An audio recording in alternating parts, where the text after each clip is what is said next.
গোৱালপাৰাৰ আগিয়াত পুনৰ লাভজেহাতৰ ঘটনা। অশ্লীল অৱস্থাত ৰাইজে উদ্ধাৰ কৰি বিবাহিত মহিলাক যুৱকক গতালে আৰক্ষীক। গোৱালপাৰা আগিয়াত পুনৰ এক লাভজেহাতৰ ঘটনা অঞ্চলটোত তীব্ৰ চাঞ্চল্যৰ সৃষ্টি কৰিছে।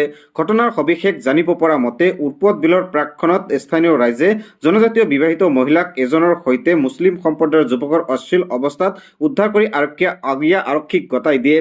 ঘটনাৰ প্ৰকাশ পোৱা মতে বগুৱান থানাৰ অন্তৰ্গত কৰাইখোৱাৰ ইছমাইল হুছেইন নামৰ মুছলিম সম্প্ৰদায়ৰ যুৱকজনে বিবাহিত জনজাতীয় মহিলাৰ ঘৰত মিস্ত্ৰী কাম কৰি থকাৰ সুযোগতেই অশ্লীল অৱস্থাত মহিলাগৰাকীক বলপূৰ্বক ধৰ্ষণ কৰি ভিডিঅ' সংগ্ৰহ কৰিছিল।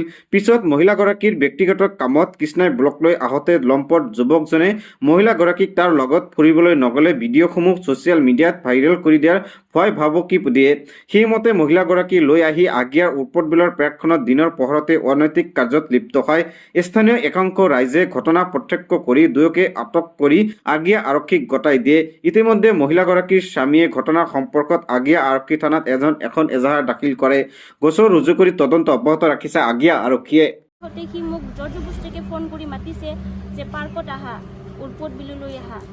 এনে মই নাযাওঁ বুলি কৈছিলোঁ। জৰ্জবস্তি সি কৈ থাকে যদি নাহা, যদি লগ নকৰা তেনেহ'লে তোমাৰ ভিডিঅ'গিলা চব ভাইৰেল কৰি দিম বুলি ভাবুকি দিয়ে, ভয় ভাবুকি দিয়ে। আৰু সি মোক মাৰিম বুলিও, মাৰি পেলাম বুলিও মোক ভয় ভাবুকি দিয়ে। মই গৈছিলোঁ তেওঁৰ লগত, তেওঁ জৰ্জবস্তি কৰাৰ কাৰণে সি মোক ব্লেকমেইলিং কৰি লৈ গৈছিলে উৰপদ বিললৈ। তাৰপিছত তাতে যাই মোক বেয়া কাম কৰে। মই ভবা নাছিলোঁ সি মোক এনেকুৱা বেয়া কাম কৰিব বুলি। মই জানি বুজি যোৱা নাছিলোঁ। সি মোক ব্লেকমেইলিং কৰি লৈ গৈছে আৰু বেয়া কাম কৰিছে। কি নাম মানুহজনৰ? ইছমাইল হুছেইন। ঘৰ ক'ত? ঘৰ খাৰমুজা বুলি কৈছে মোক, কিন্তু এতিয়া গম পাইছোঁ মই কাৰাই খোৱা বুলি। সি মোক আগতে কেতিয়াও কাৰাই খোৱা বুলি কোৱা নাছিলে, এতিয়া গম পাইছোঁ কাৰাই খোৱা বুলি। আৰু প্ৰথমৰ পৰা জোৰ জবৰদস্তি কৰি বেয়া কাম কৰিছিল? হয়।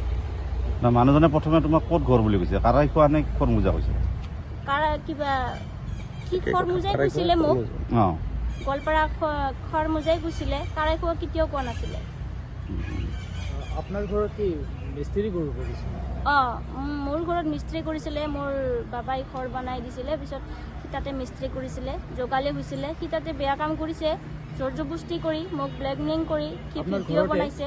হয়, মোৰ ঘৰতে। সেই ভিডিঅ' দেখাই মানে বৰ্তমান মানুহক ভাইৰেল কৰি দিম এনেকে ভাবুকি দিয়ে, বা মোক লগ নকৰিলে ভাবুকি দিম, বা মোৰ লগত পাৰ্কত নেগেলে এনেকে তোমাৰ ভিডিঅ'গিলা চব ভাইৰেল কৰি দিম ফেচবুকত, এনেকে ভয় ভাবুকি দিয়ে। এতিয়া আপুনি কি এজাহাৰ দিছে নেকি থানাত? অঁ, এজাহাৰ দিছোঁ তাৰ মই, যাতে শাস্তি পাওক সি, যাতে ভৱিষ্যতে আৰু এনেকুৱা নকৰে এইখিনি।